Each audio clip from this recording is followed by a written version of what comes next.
Programme میں خوش آمدید۔ آج ہم موجود ہیں شیخ انصار مومنٹ کی 11ویں اینیورسری جو کہ آج سیلیبریٹ ہوئی، جس کے بانی و چیئرمین جناب کیپٹن محمد ارشد جاوید صاحب ہمارے ساتھ موجود ہیں۔ ان کی انتھک محنت اور لگن برادری کو جوڑنے میں اپنی خدمات یہ جو دے رہے ہیں، ہم ان کو سیلوٹ پیش کرتے ہیں اور ان کی 11ویں اینیورسری کو منانے پر بہت بہت مبارکباد پیش کرتے ہیں۔ سامعین محترم، آج ہم آپ کو ان سے گفتگو کروائیں گے اور انشاءاللہ یہ اپنے بارے میں بتائیں گے کہ انہوں نے یہ برادری کی خدمت کب سے سٹارٹ کی اور یہ مقصد کیا ہے ان کا، اور یہ جو ہر سال ٹورنامنٹ کرواتے ہیں برادری کے لیول پر، ان کا کیا مقصد ہے اور بڑے ہی زبردست انداز میں یہ کرواتے ہیں۔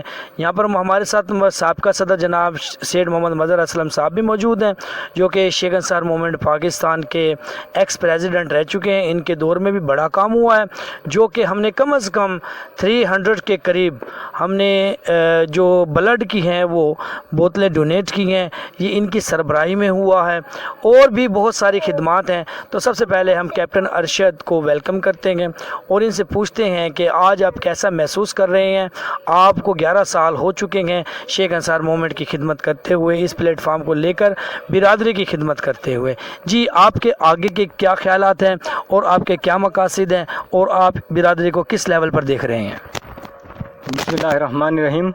سب سے پہلے تو میں شکریہ ادا کرتا ہوں پی ٹی اے کا کہ جنہوں نے آج ہمیں اپنے پروگرام میں شامل کیا۔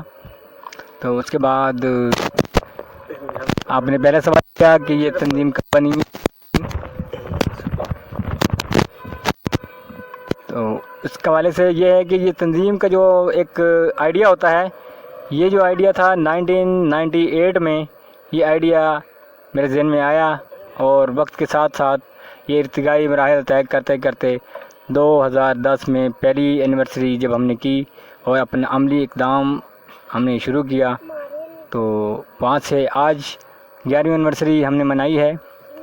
کسی بھی انداز میں ہم اس کو کوشش کرتے ہیں منانے کی، کیونکہ جو یہ دن ہوتا ہے تنظیموں کے آغاز کا، یہ ایک یادگار دن ہوتا ہے، اور یہ اگلے جو آنے والے دنوں کو یہ مطلب کہ ایک طاقت فراہم کرتا ہے، چارجنگ فراہم کرتا ہے، آنے والے وقت میں کام کرنے کا حوصلہ دیتا ہے۔ تو اس لیے یہ جو ہے اس کو منانا میں سمجھتا ہوں کہ ضروری ہوتا ہے۔ تو اس کے علاوہ یہ تنظیم کا بنانے کا مقصد یہ تھا کہ 19 کے عشرے میں جس طرح سے جو ہے برادری دیگر شہروں میں جا کے آباد ہوئی ہے، تو ضرورت اس امر کی تھی کہ ان کو کسی سسٹم کے تحت جو ہے وہ جوڑا جائے، کسی سسٹم میں لے کے آیا جائے، تاکہ آنے والے وقت میں جو نسلیں ہیں وہ برادری کے مرکز سے یا برادری سے وہ جڑے رہیں۔ تو یہ ہمارا ایک کمبینیشن کا ایک ہمارا آئیڈیا تھا، اس کو ہم لے کے چلتے رہے ہیں، اور ماشاءاللہ یہ اللہ تعالیٰ کی ذات کا جتنا شکر ادا کیا جائے کہ آج ہم اس مرحلے میں ہم تقریباً بہت مطمئن ہیں کہ ایک بڑا اچھا کمبینیشن جو ہے وہ برادری میں بن چکا ہے۔ آپ نے اس پلیٹ فارم سے کون کون سے کام کیے ہیں جو کہ برادری کے بچوں کے اندر ٹیلنٹ وغیرہ کو بھی اجاگر کیا ہے؟ جی، ہمارے کاموں کے حوالے سے یہ ہے کہ ویسے تو ہم نے بہت سارے کام بھی کیے ہیں، کافی لمبی ڈیٹیل اس کی ہے، موجود ہے، آپ نے بھی ذکر کیا ہے، مرزا صاحب کی صدارت میں بہت ماشاءاللہ آؤٹ اسٹینڈنگ کام ہوئے ہیں، تو وہ ان کی ایک الگ فہرست ہے۔ تو یہ میں ابھی حالیہ ٹورنامنٹ کے حوالے سے تھوڑی سی بات کرنا چاہوں گا کہ یہ ہمارا جو کرکٹ ٹورنامنٹ تھا جو ابھی پچھلے سنڈے میں 9 اگست کو اس کا فائنل ہوا ہے، یہ ہمارا چوتھا جو ہے وہ ٹورنامنٹ تھا سالانہ۔ تو اس ٹورنامنٹ کا جو مقصد ہے وہ بھی یہی ہے کہ یہ جو برادری کے لوگ ہیں ان کو ایک کسی بھی طریقے سے اکٹھا کیا جائے، اور اس ٹورنامنٹ کا جو ایک مین مقصد ہے اور سب سے بڑا مقصد ہے وہ یہ ہے کہ جو برادری کے نوجوان ہیں دیگر شہروں میں جو رہتے ہیں ان کا آپس میں تعارف نہیں ہے۔ اس ٹورنامنٹ میں جب وہ کھیلتے ہیں تو یہاں پہ ان کا تعارف ہوتا ہے، دوستی ہیں، رشتہ داری ہیں، ساری وہ سامنے آتی ہیں، اور ایک جو ہے کمبینیشن جو ہے وہ بہت اچھا نوجوانوں کا بن رہا ہے، اور ٹیلنٹ جو ہے وہ بھی سامنے آ رہا ہے۔ تو انشاءاللہ ہم اگلے مرحلے میں اس کو انشاءاللہ ایک اچھے انداز میں اور ٹیلنٹ کو انشاءاللہ اس کو مطلب کہ بڑی سطح پہ اجاگر کرنے کے لیے انشاءاللہ پلاننگ کریں گے۔ بہت شکریہ۔ ہمارے ساتھ یہاں پر مظہر اسلم صاحب بھی موجود ہیں، ہم ان سے پوچھتے ہیں انہوں نے اس ٹورنامنٹ کی مکمل امپیری کی، کیونکہ 2 ٹیمیں کھیلتی ہیں، ایک نہ ایک کو تو ہارنا ہوتا ہے، لیکن انہوں نے کسی اگر یہ کسی ٹیم کا حصہ بھی نہیں تھے پھر بھی انہوں نے، اگر یہ کسی ٹیم کا حصہ ہوتے تو اپنی ٹیم کو فیور کرتے. انہوں نے اس میں ٹورنامنٹ میں نہ انہوں نے کھلاڑی کے طور پر کسی ٹیم میں حصہ لیا، نیوٹرل ہو کر انہوں نے امپائری کے فرائض سر انجام دیے. آئیے ہم ان سے پوچھتے ہیں انہوں نے اس ٹورنامنٹ کو کیسے کامیاب کروایا. بہت ساری ان پر انگلیاں بھی اٹھی کہ یہ وہ، لیکن انہوں نے اپنی ہمت اور حوصلے اور اپنی ایمانداری کے ساتھ یہ ٹورنامنٹ اپنے آخری مراحل سے گزارا.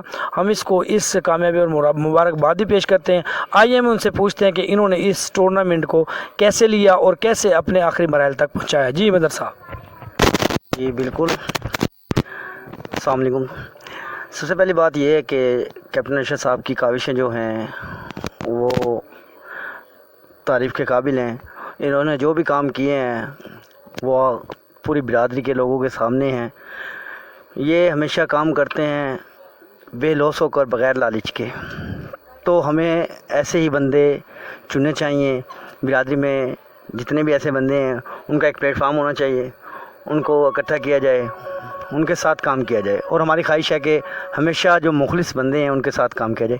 آپ نے سوال کیا ہے کہ ٹورنامنٹ کے حوالے سے کہ امپائرنگ کے سر انجام میں نے دیے ہیں، تو امپائری یہ تھی کہ انگلیاں تو اٹھتی ہیں. اب دو ٹیمیں ہوں، ان میں سے کوئی بھی ٹیم ہار جائے تو ظاہر بات ہے، دیکھو دو اگر مقابلے کے لیے آئیں تو ایک نے تو ہارنا ہوتا ہے. باقی میں اپنی ذات سے بڑا مطمئن ہوں کہ میں نے کوئی فیصلہ ایسا نہیں دیا جس سے مجھے شرمندگی ہو. میرے لیے تمام ٹیمیں، میرے بھائی، میرے دوست، میرے رشتہ دار تمام برابر ہیں. میں نے کسی کی کوئی حمایت نہیں کی. میں سب کو ایک نظر سے دیکھ رہا تھا کہ ٹورنامنٹ کامیاب ہونا چاہیے. اور کیپٹن ارشد کی جتنی محنت ہے، اسی حوالے سے اپنے آپ کو میں کیپٹن ارشد کے ساتھ ہوں. جس طرح آپ نے کہنا ہے میں نے اس طرح چلنا ہے.